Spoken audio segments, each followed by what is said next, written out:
ମୋ ବୋଉ ହାତ ତିଆରି ଖରା ଦିନିଆ ଦହି କ୍ଷୀରି। ଖରା ଦିନିଆ ଖରା ଭାରି ପ୍ରଚଣ୍ଡ, ଗୋଟେ ଗିନା ଖାଇଦେଲେ ଥଣ୍ଡା ହେଇଯିବ ପେଟ ମୁଣ୍ଡ। ସ୍ୱାଦଟା ପୁରାପୁରି ଜବରଦସ୍ତ। ଖରା ଦିନେ ଥରେ ବନେଇ ଦେଖନ୍ତୁ ତ।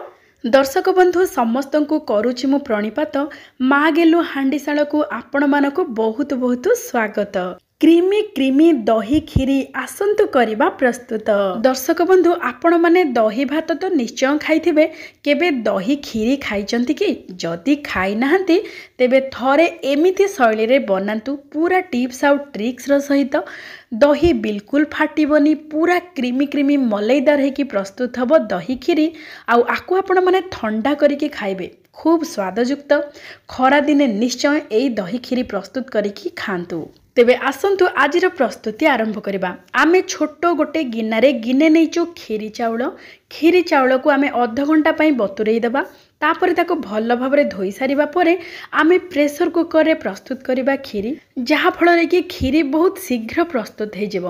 ଯେହେତୁ ଆମର ଚାଉଳ ଭଲ ଭାବରେ ବତୁରି ଯାଇଛି, ଏବେ ଆମେ ପ୍ରେସର କୁକରରେ ଦେଇଦେବା ଗୋଟେ ବଡ଼ ଚାମଚ ଦେଶୀ ଘିଅ ଆଉ 2ରୁ 3ଟି ଗୁଜୁରାତି।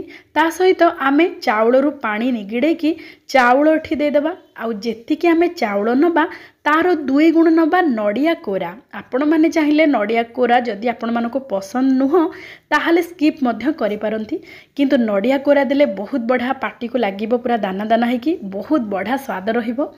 ଏବେ ଆମେ ନଡ଼ିଆ କୋରା 2 ଗିନା ଦେଇଛୁ, ଯେହେତୁ ଗୋଟେ ଗିନା ଚାଉଳ ନେଇଥିଲୁ। ଚାଉଳ ସହିତ ନଡ଼ିଆକୁ ଆମେ ମାତ୍ର 2ରୁ 3 ମିନିଟ୍ ପାଇଁ ଟିକେ ଲୋ ଟୁ ମିଡ଼ିୟମ୍ ଫ୍ଲେମ୍ରେ ଭାଜିଦେବା। ଏମିତି ଭାଜିଲେ ଚାଉଳ ଆଉ ନଡ଼ିଆର ଗୋଟେ ବହୁତ ବଢ଼ିଆ ବାସ୍ନା ଆସିବ, ତା ସହିତ କ୍ଷୀରି ଟିକେ ବେଶୀ ସୁଆଦିଆ ଲାଗିବ। ଏବେ ଦେଖନ୍ତୁ 2-3 ମିନିଟ୍ ପରେ ଯେତେବେଳେ ଦେଖିବେ ପ୍ରେସର କୁକରରୁ ଚାଉଳ ଭଲ ଭାବରେ ଆଉ ଲାଗୁନି, ଛାଡ଼ି ଯାଉଛି, ସେହି ପର୍ଯ୍ୟନ୍ତ ଆମେ ଭାଜିଦେବା। ଏବେ ଆମର ଚାଉଳ ଆଉ ନଡ଼ିଆ ଭଲ ଭାବରେ ଭାଜି ହେଇଗଲାଣି। ଏବେ ଆମେ ପାଣି ଦେବା। ଯେତିକି ନେଇଥିବା ଚାଉଳ ତାର 6 ଗୁଣ ଆମେ ଏଠି ପାଣି ନେବା। ଯେହେତୁ ଆମେ ଗୋଟେ ଛୋଟ ଗିନାରେ ଗିନେ ଚାଉଳ ନେଇଛେ, ସେଇ ଗିନାରେ 6 ଗିନା ଚାଉଳ ଏଠି ଦେଇଦେବା। ଦେଇକି ଭଲ ଭାବରେ ମିଶାଇ ଦେବା। ଆଉ ସ୍ୱାଦ ଅନୁସାରେ ଦେଇଦେବା ଲୁଣ। ଯେହେତୁ କ୍ଷୀରିରେ ଅଳ୍ପ ଟିକେ ଲୁଣ ରହିଲେ ତାର ସ୍ୱାଦ ବେଶୀ ବଢ଼ିଆ ରହେ। ଏବେ ଲୁଣ ଦେଇକି ଭଲ ଭାବରେ ମିଶାଇ ଦେବା। ତାପରେ ପ୍ରେସର କୁକରର ଢାଙ୍କୁଣୀ ଦେଇକି ମଧ୍ୟମ ଜାଳରେ ଗୋଟେ ହୁଇସିଲ୍ ଆଉ ପୁରା କମ୍ ଜାଳରେ 2ଟା ହୁଇସିଲ୍ ଆସିବା ପାଇଁ ଛାଡ଼ିଦେବା। ଏମିତି 3ଟା ହୁଇସିଲ୍ ପରେ ପ୍ରେସର କୁକରରୁ ଅଟୋମେଟିକ୍ ଯେତେବେଳେ ଏୟାର ବାହାରିଯିବ, ତାପରେ ଆମେ ପ୍ରେସର କୁକରର ଢାଙ୍କୁଣୀକୁ କାଢ଼ିବା। ଏବେ ଦେଖନ୍ତୁ ଚାଉଳ ବଢ଼ିଆ ଭାବରେ ସିଝି ଯାଇଛି। ଯେହେତୁ ଚାଉଳ ଅଧଘଣ୍ଟା ପାଇଁ ବତୁରି ଥିଲା, ତାପରେ ଆମେ ପ୍ରେସର କୁକରରେ ପ୍ରସ୍ତୁତ କଲେ, ସେଥିପାଇଁ ବହୁତ ବଢ଼ିଆ ଭାବରେ ଚାଉଳ ସିଝି ଯାଇଛି। ଏବେ ଦେଖନ୍ତୁ ଚାଉଳକୁ ଆମେ କ'ଣ କରିବା ନା ଟିକେ ଭଲ ଭାବରେ ଘାଣ୍ଟି ଦେବା। ଏଇ ପ୍ରେସର କୁକର ଭିତରେ ଆମେ ଏମିତି ଘାଣ୍ଟିବା, ଟିକେ ଡଙ୍କିରେ ପ୍ରେସ୍ କରିକା ଏମିତି ଯଦି ଆମେ ଘାଣ୍ଟିବା, ଚାଉଳ ଭଲ ଭାବରେ ଫିଟିଯିବ ଆଉ ବହୁତ ବଢ଼ିଆ ପୁରା ସ୍ମୁଥ୍ ହେଇକି ଆମର ପ୍ରସ୍ତୁତ ହେଇଯିବ କ୍ଷୀରି। କ୍ଷୀରିରେ ଚାଉଳ ଯଦି ଟିକେ ଅଧିକ ଗୋଟା ଗୋଟା ଥାଏ, ଖାଇବାକୁ ସେତେ ଭଲ ଲାଗିନଥାଏ। ସେଥିପାଇଁ ଆପଣମାନେ କ'ଣ କରିବେ ନା ଟିକେ ଭଲ ଭାବରେ ଘାଣ୍ଟି ଦେବେ। ଏମିତି ଦେଖନ୍ତୁ କ୍ଷୀରି ପୁରାପୁରି କ୍ରିମି ହେଇକି ପ୍ରସ୍ତୁତ ହେବ, ପୁରାପୁରି ଭଲ ଭାବରେ ମିଶିଯିବ। ଏବେ ଦେଖନ୍ତୁ ଆମର କ୍ଷୀରି ଚାଉଳ ଭଲ ଭାବରେ ସିଝି ଯାଇଛି ଆଉ ଭଲ ଭାବରେ ମିଶିଗଲାଣି। ଏବେ ଆମେ କ'ଣ କରିବା ନା ଆମେ ଏଇ କ୍ଷୀରିକୁ ଟିକେ 2-3 ମିନିଟ୍ ପାଇଁ ଏମିତି ଘାଣ୍ଟିବା, ଯାହାଫଳରେ କି କ୍ଷୀରି ଟିକେ ଥଣ୍ଡା ହେଇଯିବ। ସବୁ ଟିପ୍ସ ଆଉ ଟ୍ରିକ୍ସର ସହିତ ଆମେ ପ୍ରସ୍ତୁତ କରୁଛେ ଆଜି ଦହି କ୍ଷୀରି। ଯେମିତିକି ଦହି ପକେଇଲେ ଫାଟିଯାଏ, କିନ୍ତୁ ଏମିତି କ୍ଷୀରି ପ୍ରସ୍ତୁତ କଲେ ବିଲକୁଲ ଦହି ଫାଟିବନି। ଏବେ ଆମେ ଟିକେ ଭଲ ରଙ୍ଗ ଆଉ ଟିକେ ଭଲ ସ୍ୱାଦ ପାଇଁ ଟିକେ କେଶର ପକେଇଦେବା। ଯଦି ଆପଣଙ୍କ ପାଖରେ କେଶର ନଥାଏ ତେବେ ବିନା କେଶରରେ ମଧ୍ୟ ଆପଣମାନେ ପ୍ରସ୍ତୁତ କରିପାରିବେ ଦହି କ୍ଷୀରି। ଦହି କ୍ଷୀରି ଟିକେ ଧଳା ଦେଖାଗଲେ ବେଶୀ ଭଲ ଲାଗେ, କିନ୍ତୁ ଟିକେ ଭଲ ସ୍ୱାଦ ଆଉ ବାସ୍ନା ପାଇଁ ଆମେ ଅଳ୍ପ ଟିକେ ଏଠି ଦେଇଦେବା କେଶର। କେଶର କ'ଣ ହେବ ନା କ୍ଷୀରି ଚାଉଳ ଗରମ ଗରମ ଯେହେତୁ ଅଛି, କିଛି ସମୟ ଦେଖିବେ କେଶର ଭଲ ଭାବରେ ତାର ରଙ୍ଗ ବାହାରିବ। କେଶରରୁ ଟିକେ ହାଲକା ହଳଦିଆ ରଙ୍ଗ ହେଇଯିବ।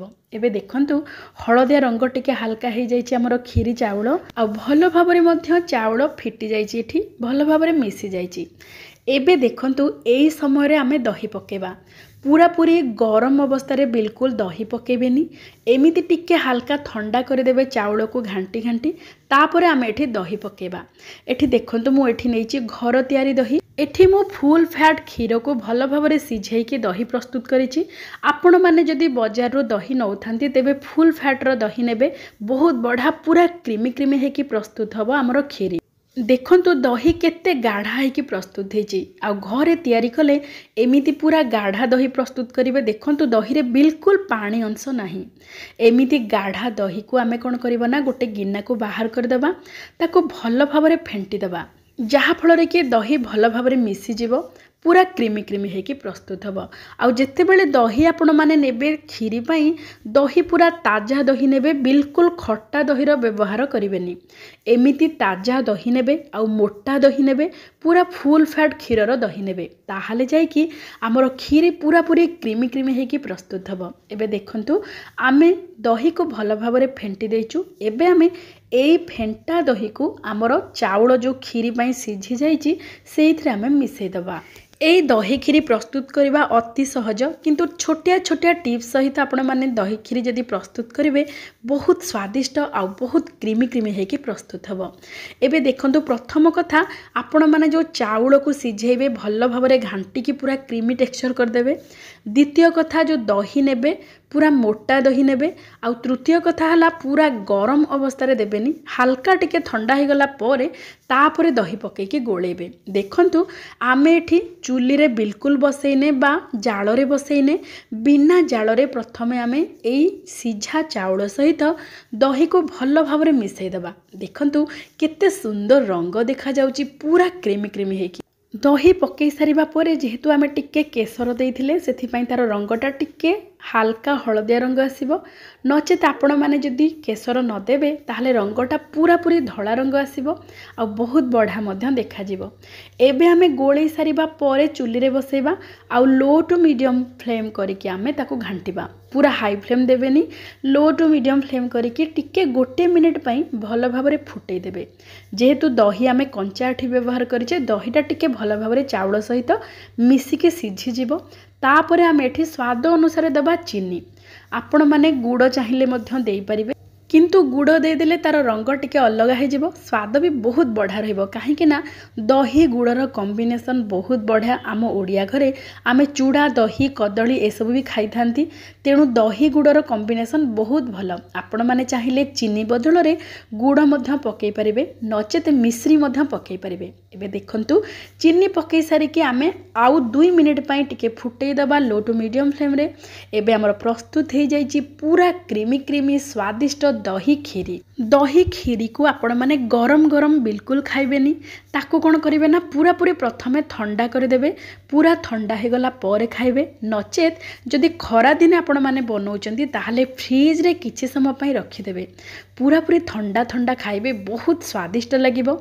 आउ जेहेतु खरा दिने बहुत गरम हुए आपण माने थरे एमिति प्रस्तुत करंतु दही खीरी पेट भी ठंडा रहिबो आउ देह पई भी बहुत भल। आउ ऊपर आमे टिके ड्राई फ्रूट्स हो किंबा केसर टिके सजै देबा। आपण चाहिए नड़िया कोरा मध्य टिके ऊपर सजै परिबे। देखंतु एबे हमर प्रस्तुत हो जाइछि सुआदिया दही खीरी। आगो को आसुची प्रचंड खरा दिन आपण माने एमिति ठंडा ठंडा दही खीरी करंतु आउ खांतु। तेबे आपण मानको विनम्रतार सहित अनुरोध आजिर प्रस्तुति केमिति लागिला निश्चय जणेबे। तेबे आजि पई एतिकी पुणी देखावा आउ गोटे चलचित्र रे आउ गोटे व्यंजन सहित।